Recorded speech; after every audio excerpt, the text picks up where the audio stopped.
Alright, and welcome back to the One and Only Sports Show. We have a very special guest joining us, making his TSTV debut this morning. Woo! We got Nolan Clay. Nolan, how are you today? I'm doing great today. It's Friday. It's my TST debut, like you said. The horns are #1. I couldn't be better, so I'm really excited to get onto the segment. Yeah. Okay, great. And so he's going to be judging our best picks of our favorite moments. So starting off, we have the best college football play, and mine has to be the Washington State's game-winning defense against Washington. The Washington was making their way to the goal line, but first you had a catch knocked away by Stephen Hall in the end zone. But the best play had to be when Washington was 4th and goal right at the second-yard line, and they tried to run the ball, but the defense stopped it with Kyle Thorne, the captain linebacker, with the tackle, and Washington State goes on to win the football game. We love a good underdog story. I love a good defense. Defense wins games. I always believe that. But what about you, Diego? My pick has to be our own Arch Manning's electric 67-yard touchdown run. We see Arch pull the ball in an RPO, juke the UTSA safety, and turn on the Jets for 6. I never thought I'd see a Manning run this fast in my life. What do you think, bro? Yeah, the play for Washington State to win the Apple Cup, obviously a rivalry game, really special play for them, especially after the whole, Washington leaving the Pac-12. But I gotta go with Arch, man. I was at the stadium there, man. The atmosphere was electric. Everyone was jumping around.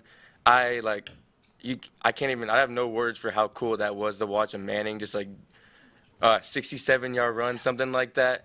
And he reached 20 miles per hour or something. That's insane. What a play that was. And our future is real bright. Okay, and then jumping into the next one, we have the best NFL play of Week 2, and mine has to be the Jets versus the Titans with a double coverage defense touchdown.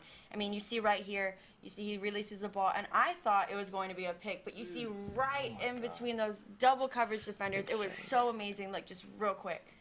Ooh, that's the perfect description of a quarterback's eye and being able to just seal that right in the pocket. The Titans are looking good, but spun plays like that, just to be able to be quick on your feet and be quick thinking and just zoning in to the moment and just not letting anything distract you, that is my NFL play. But what about you, D?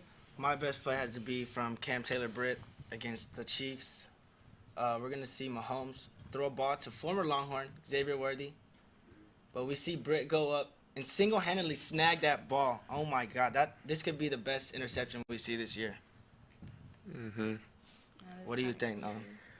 Yeah, I had a really tough time deciding between these two plays. The throw by Will Levis to Calvin Ridley was incredible, through double coverage, the catch and everything, the concentration. But the interception by Cam Taylor-Britt was absolutely insane. It looked like it just stuck to his hand. It looked like he had super glue on his hand. It didn't look real. So I got to go with that, super impressive interception. I guess that's fair. That was a pretty good catch, but I still think the double coverage touchdown is really good. But, okay, now we're moving on to the MLB. So my highlight of the week was Bailey Falter, his 360 play at first. First off, Bailey had a really good game with 8 strikeouts, but this highlight didn't come from a strikeout. It came from his amazing footwork. You see him do a 360 and a play right into the base to get the Louisiana Cardinals out. And you see it right here, just that quick thinking. And just right there, without even no hesitation, and boom. It's just being able to work on those fast environments and those under pressure situations where you're able to think on your feet and just get it done. But what about you, D? Mine has to come from Ohtani going 6 for 6, racking up 10 RBIs as he hit 3 monster home runs and stole 2 bases to hit the 51-51 mark. Incredible. These are all monster shots, and Ohtani just does it like nothing. Could this be the next Babe Ruth? I believe so. Possibly. I feel like he's going to hit 60-60 before this season even goes anywhere. 3 home runs, 2 stolen bases, and he didn't think 50-50 was enough. He wanted to go 51-51. Last shot right here off the second baseman. Gone. What do you think, Nolan? Yeah, I'm sorry, Georgie, but I got to go with Ohtani again. Not only was it a historic night getting the 50-50, he went 6 of 6 with 10 RBIs, 3 home runs, 2 of them being absolute bombs, swamp donkeys, whatever you want to call them. Incredible. Like, we'll never see a player like this maybe ever again. You'll never see a night like that maybe ever again. I got to go with Ohtani, man. What a player. I guess that's fair. Yeah, no, that's history in the making Yeah. that we're witnessing. Is just crazy. Okay, and this one's my favorite, where we talk about the biggest blooper or the biggest ump mistake. So mine had to be with the Mariners third base out, Mariners third base out. You see Randy Arozarena go up to bat, and when he swings the bat, it slips out of his hand like his hands have baby oil, and it flies all the way to third, making Julio Rodriguez move out of the baseline and get out of the way. However, he doesn't realize that the ball is still in play, and the Yankees were quick, fast acting on their feet, and you see them get that out right there. And I mean, I think it's crazy, but I would move out of the way if a bat was flying at me right here. Like, you see right here, he moves, he thinks that he's good, he thinks that he's chill, but he has to run right back to that base and boom with the out. You know, that's the stadium started got electric. But also, honorable mention, there was a cat on the field with the Baylor versus the Air Force game. And I love a good animal on the field. And he was like, I love a good little orange cat activities. But that's an honorable mention. You don't have to judge it. But All right. definitely needed to be mentioned. I think my biggest looper comes from, once again, Will Levis. Man, he's trying to get on it every week now. We're going to see Will Levis scramble out the pocket. Oh, hold on. We're going to see Will Levis scramble out the pocket, almost get sacked, and make a questionable pitch to Tyjae Spears, where Spears cannot recover the ball, and the Jets end up grabbing it. And to make matters even worse, we're going to see Levis get a handful from his coach. Yeah. It's not been a good 2 weeks for Levis. Mm-hmm. And I mean, he could pull off I don't some think he can plays. get worse than that for the first 2 NFL games. But Nolan, what do you think? Yeah, I mean, you know, Will Levis is trying to be on the blooper segment every week. But you know what? I'm not going to pile on him. I'm going to go with Georgie's pick finally.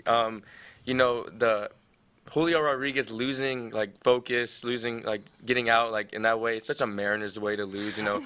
As, like, you know, I've never been a Mariners fan, so, you know, when I see them do stuff like that, I'm just like, man, it's just such a Mariners way to lose, especially when they're trying to make the playoffs and whenever. Just a way to lose like that. I mean, it's just so funny when I watch that. So, yeah, I got to go with that play. Yeah, no, I'm telling you, I would move out of the way, too. Yeah. It's like, I don't blame him. I don't blame him, Yeah. but you got to be a little more focused on that. You got to know the rules, man. Exactly. But shout out Yankees. So, and for our last pick of this segment, we have the best college volleyball player of the week. And mine had to be with Texas versus Baylor. You know, Baylor lost, but Baylor with Manuela, I cannot say her last name, my apologies. In the third set, the 2-time defending national champions, Texas Longhorns, was going against Baylor. And you see, going up for the spike. However, we thought, I was there at the game, we thought it was a kill. So as soon as the girls spiked it, they started cheering and celebrating. However, they didn't realize that the ball was still in play, just like last time. So we thought it bounced off her foot. Turns out it was actually a really nice dig from Manuela. She got it up and she got it out, and then the Longhorns just couldn't recover. So that was mine. What about you, D? My best play for volleyball this week comes from number 1 Pitt, who has not lost a set this year, actually. That's insane. Yeah. We're going to see them going for the kill right here. Valeria Gomez goes up, hammers it, win. Just like that to take out number 3 Penn State. And I think Pitt will be a big contender this year. I don't know. We'll have to wait and see.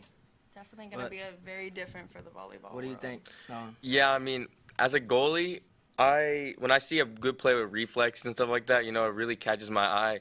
When I saw Manuela Bebinbe, I think that's how I pronounce her name.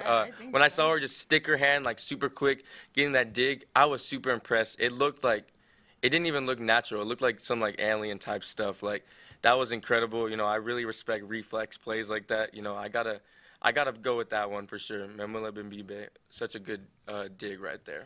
I'm telling you, seeing that in person too was crazy because I was cheering and then I was Yeah. like, "What's going on? What's going on?" That's But, insane. Yeah. So when we tally it up, I think you had 3 and I had 2. But Yeah. we appreciate you coming on Thank here you. and congratulations for Yeah. your TSCW. Hopefully we get to see you Yeah. back here soon. And when we come back, we will talk more about our Texas athletics. So stay tuned on the One and O Sports Show.